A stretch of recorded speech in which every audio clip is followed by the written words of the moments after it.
O que é endereçamento IP?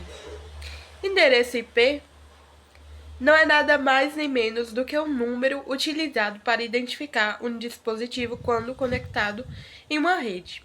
Por exemplo, quando você pega o seu celular ou notebook, enfim, e conecta a uma rede, ele vai receber um número que corresponde ao endereço IP. E esse endereço, ele é e deve ser único para evitar que haja conflitos na hora da comunicação entre as máquinas. Ah, tá, mas como assim? Endereço, número? Bom, pense como.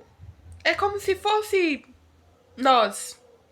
Cada pessoa possui um CPF, certo? Certo? E cada pessoa é identificada por esse tal CPF. Assim também funciona com o, os dispositivos na hora da comunicação lá. É, entre eles, cada um possui o seu número de identificação. E esse número é o tal chamado IP, endereço IP. Tá, mas como o endereço IP foi criado?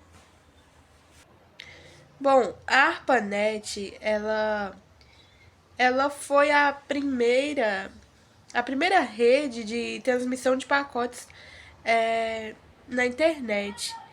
E junto a ela, o protocolo IP nasceu da necessidade de fazer uma ligação segura entre as redes e computadores diferentes na internet. Bom, gente, das versões.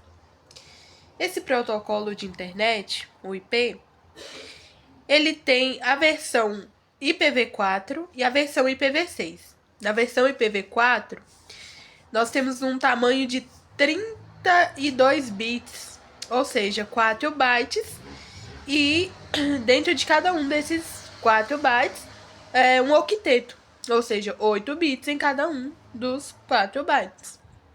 Já na versão do IPv6, a gente tem um total de 128 bits, ou seja, 8 bytes, e dentro de cada um desses 8 bytes, 16 bits. Ah, Gil, mas o que isso significa? Gente, isso indica que na representação ficariam na forma binária, tá? Porque as máquinas, elas reconhecem o endereço IP na forma binária, então isso para elas significa que a gente vai ter lá, por exemplo, o primeiro número antes do ponto vai ser composto por 8 números na versão do IPv4. E a gente vai ter 4, né? 4 bytes, 4 segmentos. Cada um separado por ponto. 4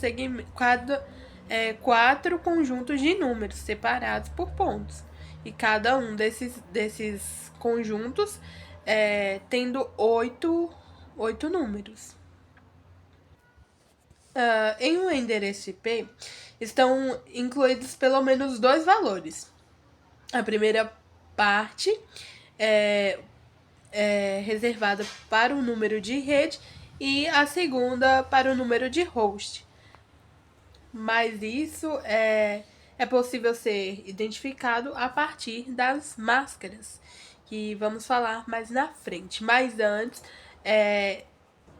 o endereço IP ele é dividido pelo número de rede e o número de host. Ah, Gil, mas que é? Como assim número de rede, número de host?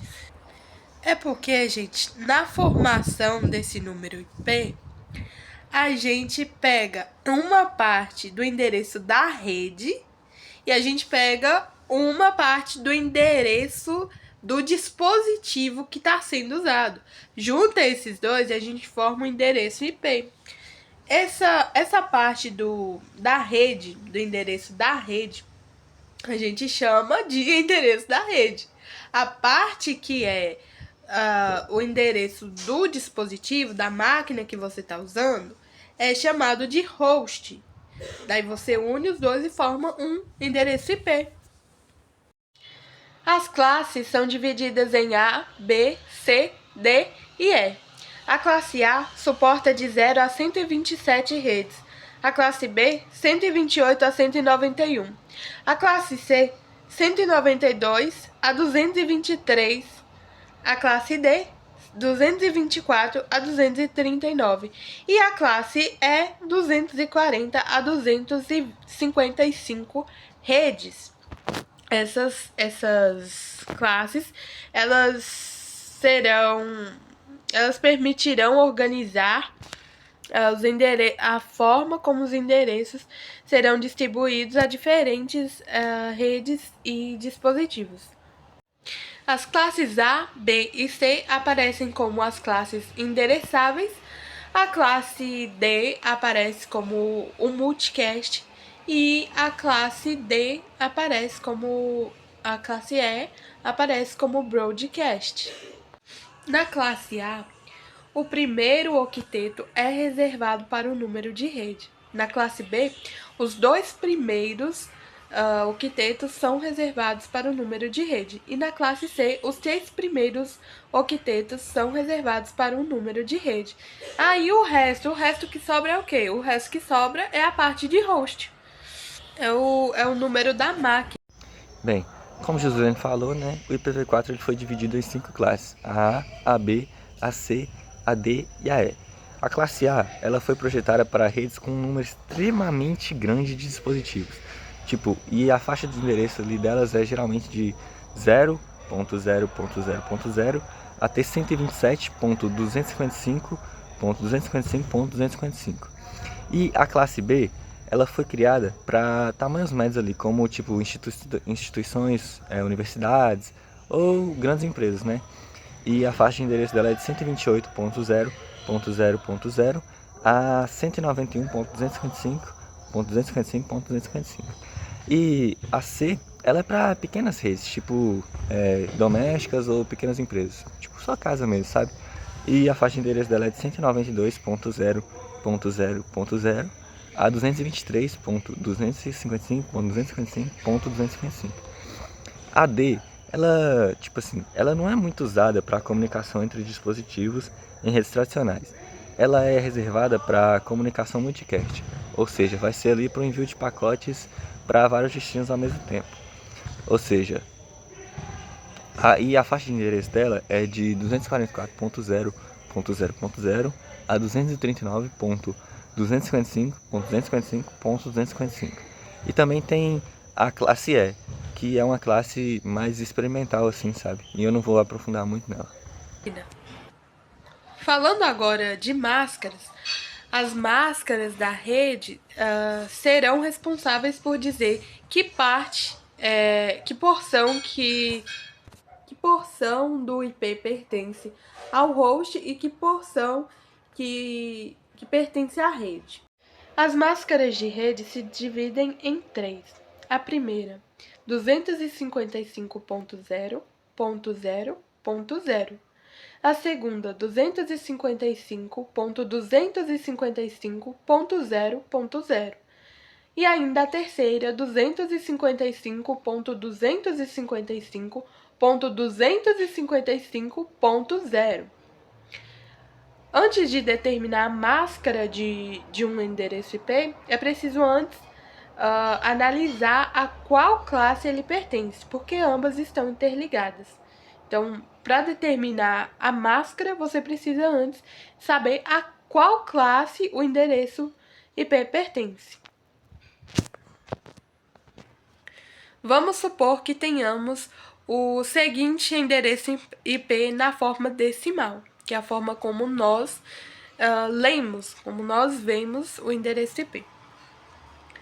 192.168.0.105.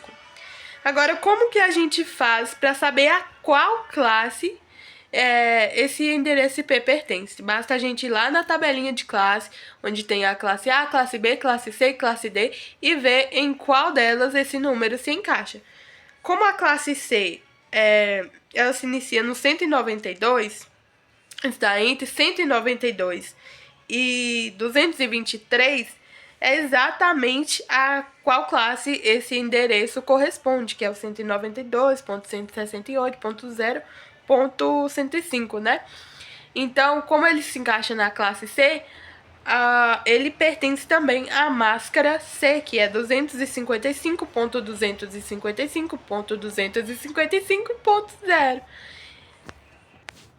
Então, se pertence à classe C, pertencerá assim também à máscara C.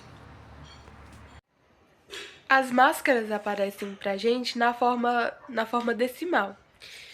Pra gente saber qual a máscara do IP, é necessário antes a gente consultar a classe. Sobre as máscaras de rede no IPv4, basicamente uma máscara de rede ela vai ser um conjunto de números que vai definir qual a parte do endereço IP ela vai pertencer à rede e qual que é a parte que vai identificar o host, ou seja, a parte que vai identificar o dispositivo que está naquela rede.